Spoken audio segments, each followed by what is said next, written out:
మళ్ళీ ఆమె ఎక్స్ప్లెనేషన్ ఇచ్చి వేసుకుంటే తప్పేంది అని అంటున్నారు. ఇవాళ నేను రేవంత్ రెడ్డి గారే ముఖ్యమంత్రి, రేవంత్ రెడ్డి గారే సాంఘిక సంక్షేమ శాఖ మంత్రి.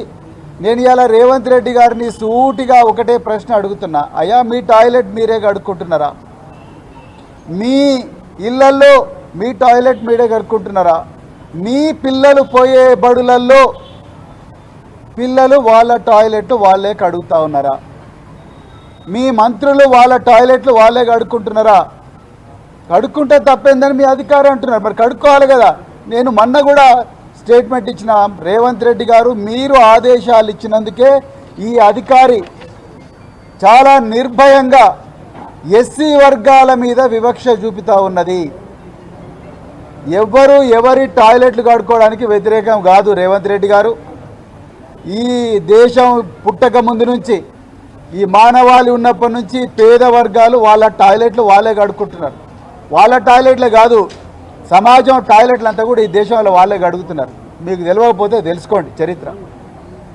ఇవాళ వాళ్ళు ఎన్ని రోజులు రా బాబు ఈ పని, ఎన్ని రోజులు రా ఈ పారిశుద్ధ కార్మికుల పని చేయాలి, ఎన్ని రోజులు ఈ బాంఛన బతుకు ఉండాలి, ఇప్పుడన్నా మాకు మరి విముక్తి రాదా అని చెప్పి ఆనాడు మరి గురుకులాలు పెడితే ఆ గురుకులాలను కేసీఆర్ గారు చరిత్రలో ఎన్నడూ లేని విధంగా 1000 గురుకులాలుగా మార్చి ఈ పేద వర్గాలు, ఎర్ర బస్సు ఎక్కలేని కుటుంబాలు ఎయిర్ బస్ ఎక్కాలి, ఏరోప్లేన్ ఎక్కాలి, విదేశాలకు పోవాలి, ఇంగ్లీషు చదువుకోవాలి. ఉన్నోళ్ళ పిల్లలే కాదు, పేదోళ్ళ పిల్లలు కూడా కంప్యూటర్ ఇంజనీర్లు కావాలి, డాక్టర్లు కావాలి, కలెక్టర్లు కావాలి, ఐపీఎస్లు కావాలి, ఐఏఎస్లు కావాలి, సినిమా యాక్టర్లు కావాలి అని చెప్పి వీళ్ళ కోసం ప్రత్యేకమైన పాఠశాలలు 1000 దాకా పెంచితే, వీళ్ళందరికీ సన్నబియ్యంతో అన్నం పెడితే, వీళ్ళందరినీ ప్రపంచ స్థాయిలో తీసుకపోతే ఇలా కన్నుగొట్టి వివక్షతోని ఒకవైపేమో మీరే అందరికన్నా పెద్ద మాదిగా నేనే అంటారు, అందరికన్నా పెద్ద మాల నేనే అంటారు, నాకన్నా పెద్ద మాదిగా ఎవరు లేరంటారు, దళితుల ఇళ్లలో పండుకున్నా అని చెప్పి యాక్షన్ చేస్తారు, నా ఎంబడి జెండాలు పట్టుకొని తిరిగిందంత దళితులే అంటారు.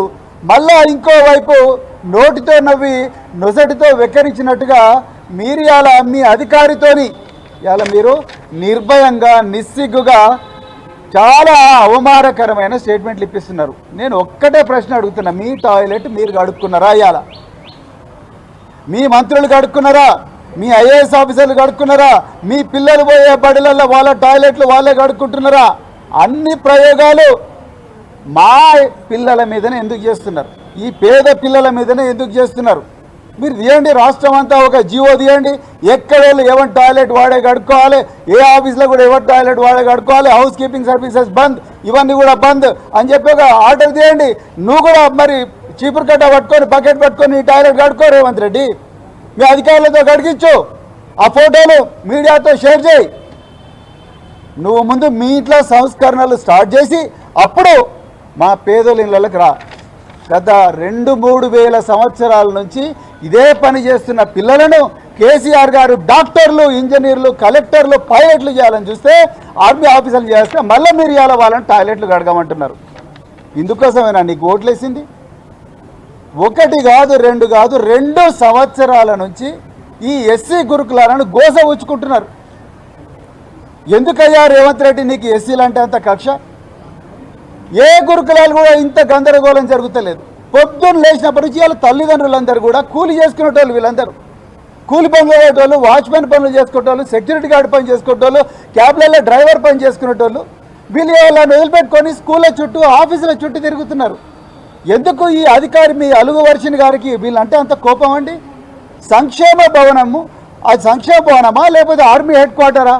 వీళ్ళందరూ ఎప్పుడైతే తల్లిదండ్రులుగా వీళ్ళందరూ పోయి, మేడం మీరు మా పిల్లలకు అన్యాయం చేస్తున్నారు, అప్పుడున్న ఆఫీసర్లు, ఇదే కాంగ్రెస్ గవర్నమెంట్లో ఉన్న ఆఫీసర్లు కూడా కొంతమంది మమ్మల్ని మంచిగానే చూసుకున్నారు, కానీ మీరు మాత్రం ఎందుకు మేడం మమ్మల్ని ఇట్లనే చూస్తున్నారు అని అడిగితే పోలీసు వాళ్ళని పిలిపించి వీళ్ళని బయటికి గెంటేయడం, సీసీటీవీ కెమెరాలు పెట్టుకోవడం, వీళ్ళను కనీసం కూర్చోబెట్టి కూడా మాట్లాడే సంస్కారం లేని ఆఫీసర్లను ఇవాళ మీరు సాంఘిక సంక్షేమ శాఖలో పెట్టిండ్రు.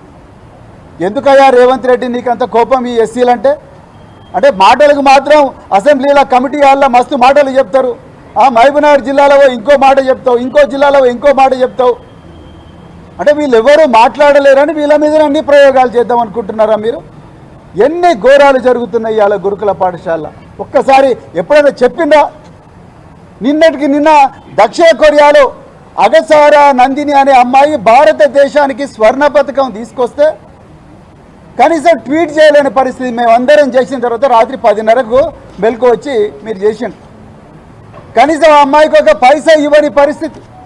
గత ఏషియన్ గేమ్స్లో ఆ అమ్మాయికి కాంస్య పథకం వస్తే కనీసం ఆమెకు ₹1 కోటి ఇవ్వలేని పరిస్థితి, ఆమెకు ఒక ఇంటి స్థలం ఇవ్వలేని పరిస్థితి. ఎందుకు? ఆమె బీసీ వర్గాలకు చెందిన బిడ్డనన్నా మీ కోపం? ఆమెకు ఇంటి స్థలం ఇస్తే ఏం పోతున్నది నీకు? వాళ్ళ తల్లిదండ్రులు పిలిపించుకొని అయ్యా తీసుకో ₹1 కోటి, నిఖత్ జరీన్కి ఇచ్చినావు కదా, బాక్సర్కు, క్రికెటర్ సిరాజ్కి ఇచ్చినావు కదా, వీళ్ళకి కూడా ఇస్తే ఏం పోతున్నది? అంటే ఆ అమ్మాయి ఒక అమ్మాయి పేద వర్గాలకు చెందిన వాళ్ళ నాయన మల్కాజ్గిరి రోడ్ల మీద ఇస్త్రీ చేసుకొని బతుకుతాడైనా కోపం నీకు? ఇవాళ మీ అలుగు వర్షిన ఆయన ఆమె గురించి చెప్పలేదా? ఈ విధమైన ఘోరాలు వందలు జరుగుతూ ఉన్నాయి. ఇలా మరి విద్యార్థుల తల్లిదండ్రులను శత్రులుగా చూస్తూ ఉన్నారు. అదేవిధంగా ఇప్పుడే మేము లోపల మాట్లాడుతుంటే ఒక న్యూస్ వచ్చింది. గౌలిదొడ్డి ప్రపంచం దేశంలోనే అత్యంత ప్రతిష్టాత్మకమైన ఎస్సీ గురుకుల ప్రతిభా పాఠశాల. ఒకప్పుడు బందెలదొడ్డిగా ఉన్న గౌలిదొడ్డిని కేసీఆర్ గారు ఇచ్చిన ప్రోత్సాహంతో తెలంగాణలో మరి దేశంలోనే తలమానికమైన పాఠశాలగా మారుస్తే ఇవాళ ఇప్పుడున్న సెక్రటరీ డాక్టర్ అలుగు వర్షిణి గారు తన సొంత ఆస్తి అయినట్టుగా గౌలిదొడ్డి ఒకటే గ్రూపు చెందుతుంది, గౌలిదొడ్డిలో ఎవరు గెస్ట్ ఫ్యాకల్టీ ఉండాల్సిన అవసరం లేదు, గౌలిదొడ్డిలో పార్ట్ టైం ఉండాల్సిన అవసరం లేదు, ఎవరు ఉండాల్సిన అవసరం లేదు, మేమే చేసుకుంటాం, మీరు ఇక్కడ నుంచి బయటికి పోండి అన్నారు. ఇక రెండవ గమ్మత్తైన తుగ్లక్ పాలన ఇంకొకటి ఇవాళ తెలంగాణ పిల్లలకు తెలవాల్సిన అవసరం ఉన్నది. గౌలిదొడ్డి గురుకుల పాఠశాలల్లో అడ్మిషన్ రావాలంటే తెలంగాణలో విద్యార్థులందరూ కూడా 2 లెవెల్స్ ఎంట్రన్స్ రాయాలి. ఒకటి preliminary exam, 2 main exam. Main ఎగ్జామ్లో టాప్ ర్యాంకులు వస్తేనే గౌలిదొడ్డిలో పెడతారు పిల్లల్ని. అలాంటి గౌలిదొడ్డిలో 90% కన్నా తక్కువ వచ్చిందన్న నెపంతో విద్యార్థులను సెకండ్ ఇయర్ ఇంటర్మీడియట్ నుంచి బయటికి పంపించేయమని పేరెంట్స్ అందరికీ ఇలా మెసేజ్లు పెడతా ఉన్నారు. నేను ఇవాళ అడుగుతున్నా, మీరు గౌలిదొడ్డిలో అడ్మిషన్ తీసుకునేటప్పుడు ఎవరిని తీసుకున్నారు? మెరికల్ లాంటి విద్యార్థులను తీసుకున్నారు. 2 లెవెల్స్ ఆఫ్ ఎంట్రన్స్ పాస్ అయిన విద్యార్థులను తీసుకున్నారు. ఇవాళ వాళ్లకు 90% తక్కువ వచ్చిందంటే విద్యార్థుల కారణం, పంతుల్లా? ఇవాళ టీచర్లు చదువు చెప్పకపోతే విద్యార్థులు ఏ విధంగా నేరస్తులు అవుతారు? దాని మీద ఎక్కడ కూడా ఆన్సర్ లేదు.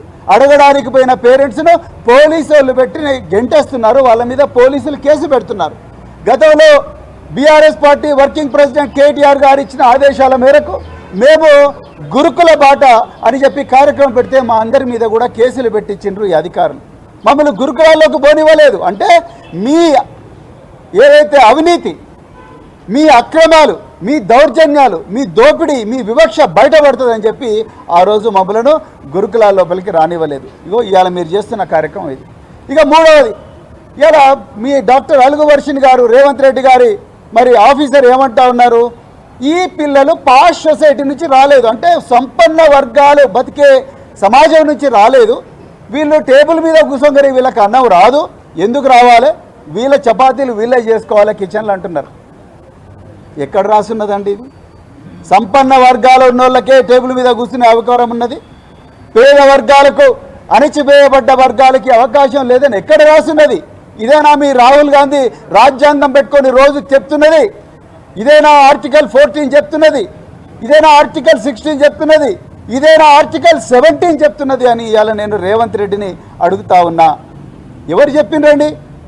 సంపన్న వర్గాల ఉన్న పిల్లలంట వాళ్ళు ఏమైనా చేసుకోవచ్చంట, ఈ అణిచివేయబడ్డ వర్గాల పిల్లల నుంచి వచ్చిన వాళ్ళు మాత్రం వాళ్ళ టాయిలెట్లు వాళ్ళే కడుక్కోవాలంట, కిచెన్లల్లో వాళ్ళే రొట్టెలు చేసుకోవాలంట. మరి మీకు పన్నులు ఎందుకు కడుతున్నాం మేము? మీ హాస్టల్లో మా పిల్లల్ని ఎందుకు చేర్పిస్తున్నాం? మీకు జీతాలు ఎక్కడి నుంచి వస్తున్నాయి?